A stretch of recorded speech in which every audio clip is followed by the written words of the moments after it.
processing back when I was working as it started to do up in the mid 80s, and which I'm glad. It did in some of your agency or your small agencies, and in that way, but not in the computer centers, because there weren't that many programmers and systems people and computer operators as they were getting back in that was in the 70s. So. Okay.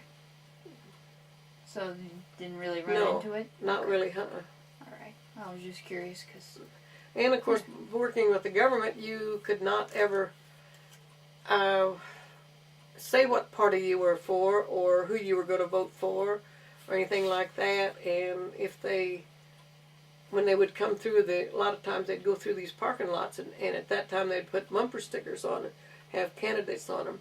Well, we would have to have that off before we could drive that car back in the next day. And even though we didn't put it on ourselves, we had to make sure that they were all off. And they were real strict about it at that time. I don't know how they are now. Of course, I've been away from there for 24 years. So. Alrighty. Well, speaking of voting, when did you first vote? Well, when I was 21, my mother was always taught me that I should vote, and I registered as soon as I was 21, and I voted. So. Who did you vote for first? The first time probably was for Harry Truman. So. You voted for him? Huh? Did you vote for him? Certainly. Okay. Well, Missourian, why not? Yeah. All right. So let's see. Let's see. In your opinion, what has been the single greatest moment in women's liberation movements during your lifetime? Probably when they recognized that women doing the same job should also get paid the same, but right.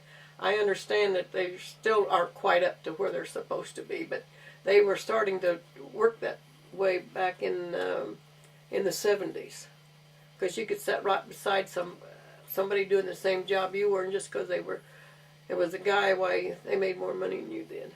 Okay. But in the government, it wasn't quite as lopsided as it was in private industry.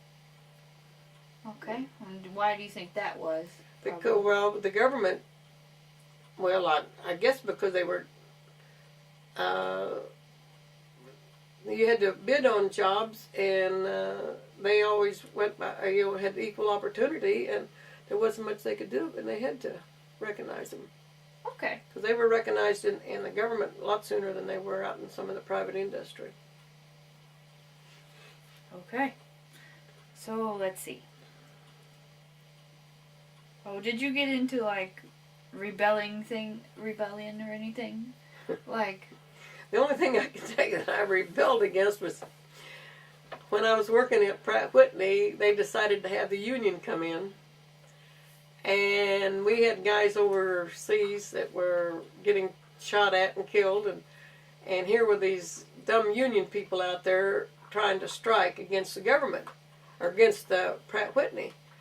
And I had a little bit of trouble I was driving to work, and I had a little trouble getting in there. And I guess I drove over one guy's foot. And he says, "You drove over my foot?" And I says, "Yeah." And I said, "I'd have drove over your neck if I'd have had it down there. If I could have." Because I didn't think that you should ever strike during wartime at a war plant. I thought that, as far as I was concerned, the unions had absolutely no business there. And I have never really, I think the unions have their place, and I think they've always had their place, but I really think they have gotten way out of hand. They're way too big. They dominate too much. Okay. But that stems from back when I was 19 years old, and they wanted to strike against Pratt Whitney. By the same token, Pratt Whitney was going to move their main plant to Kansas City, and after they had that union problem, they went back east with it. So. If they hadn't, do you think you would have kept working there after the war? Probably. I probably would have. Okay. Yeah, I was an inspector of purchase parts, and we had to take courses on metallurgy and learn how to recognize porosity and how to. I think the interesting to me was trying to measure the depth of screws, the depth of them, and of course we had to do that and check so many out of so many thousand. It was real interesting. So did the plant make the screws, or they make No, them they like were an purchased. entire... Oh, okay. No, they buy them from these little vendors and bring them in there, and then that was because I worked in what they call purchase parts, and so they all had to be inspected. Okay. So then, what came out of this? Airplanes were... that was the engines, yeah. Okay. Wasp, yeah. Okay. So, did you ever get to fly any of the airplanes? No. I didn't think No, so. no, we never got to. We did get to see the engines put together, and they had big test cells down there where they tested these engines and all, and we knew we did get to go down and see them when they would test them once in a while. They'd take some of us down and show it to us. What was that? What did that look like? Oh, with the big roar, those engines were just, and they look. Of course, at that time they looked massive. They were, just huge, and it was all real interesting. And then, and they put CAD plating on a lot of the parts, and there was a plating department, and I worked in that for a while, and did several different jobs during there. All right. Let's see. Well, speaking of World War II, as we are, let me see. Where were you when you first heard about Pearl Harbor? We what was your were. reaction? Well, actually, we were in a park up around Excelsior Springs at a picnic. It was a real nice day, and we heard it. Did you have a radio with you? Yeah, we had a little radio. Yeah, and that's where we heard it. Yeah. Sure broke up the picnic and everything else, but everybody went home. Yeah. Do you know where did you go? Well, everybody went on home. I don't know. It broke up the fun we were having. Yeah. Knowing that we had been bombed. So, we're going to be in a war, or we're in a war. So. Yeah, I remember when 9/11 happened, we were all gathered up in our room and scared too. Mm-hmm. Yeah. So was it similar to that, or? Well, it was different because the Hawaii was a long ways away, and with 9/11 you felt closer to it, because with the airplanes now it wouldn't have taken 2 hours or less to be in Kansas City or be over in the middle of the United States.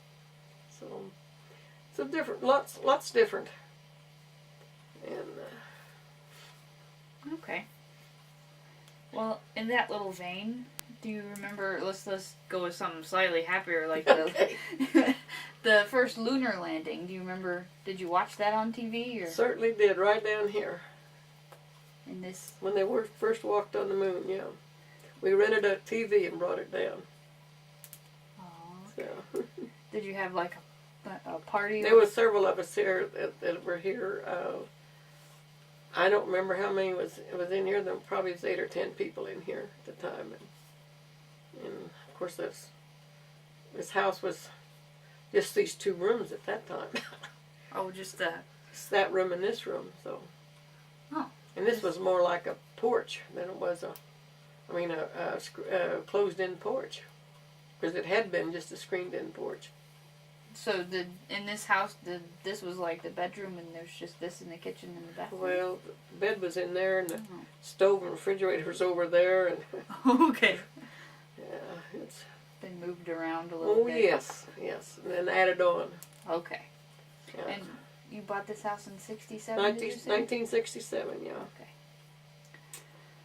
But I always loved the water, and I used to come down in the middle 50s and rent a boat and on the lake. And then in 58, I bought my first boat and towed it behind the car. And I went to all kinds of different lakes all over Sugar Lake, and I can't remember some of the names of the lakes up around St. Joe and up in there. And then went to Pomme de Terre and went out into Kansas. And I like the Lake of the Ozarks, and so that's finally when then I bought a houseboat, and that was in the probably early 61 maybe.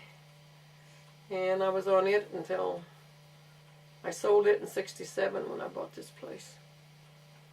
So. All right. So, did you ever, like, because you're a woman, did you have to, like, give up something just because you were a girl? Did that ever get in your way majorly? Kind of sounds like you didn't let it. But. Oh, I didn't let too much.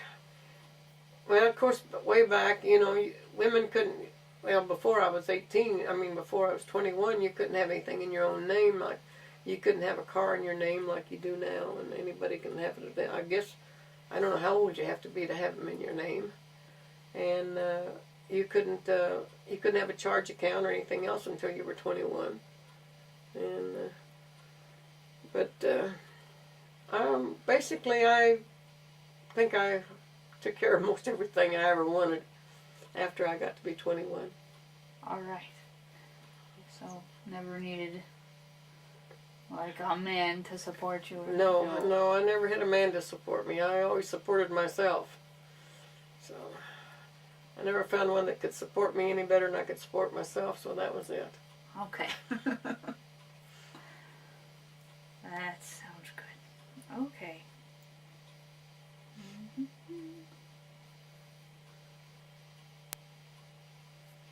I think I've got through most of my questions.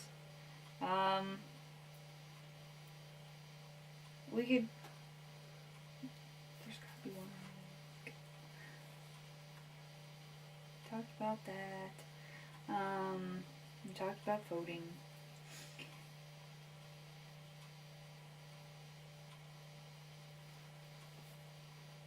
Well, would there anything else you would like to talk about, like this house, or? Well, of course, when I bought it, it was just as they called it, a one-room cabin, and with a enclosed porch out here. Well, I enclosed it more and put these storm windows in it, and then in 74, I built on 14 by 30-something, 34, 2 bedrooms upstairs, and then downstairs I got a rec room and a utility room. And I always said I was going to retire down here, and I did. August I retired, and I moved immediately. or I didn't really. Well, I did move everything down here, except that I did go back to Kansas City as long as my mother was living in the city, and then in 81, I think it was, why she needed to go to a nursing home and said she was ready, and so I brought her down to Versailles, and then we sold the houses in Kansas City in 82, and I've been down here ever since. Okay. And I have no intentions of ever moving back to Kansas City. You like the lake? I like the lake. I like to look at it. It's right out there. And I just like it. All right. But you didn't always live here by yourself, did you? No, I had a friend that she and I lived together. We met and shared a house, and then when I retired in 80 and she retired in 81, and our plan was to travel, and so we did for about, well, from 81 through 84, and then in 85 she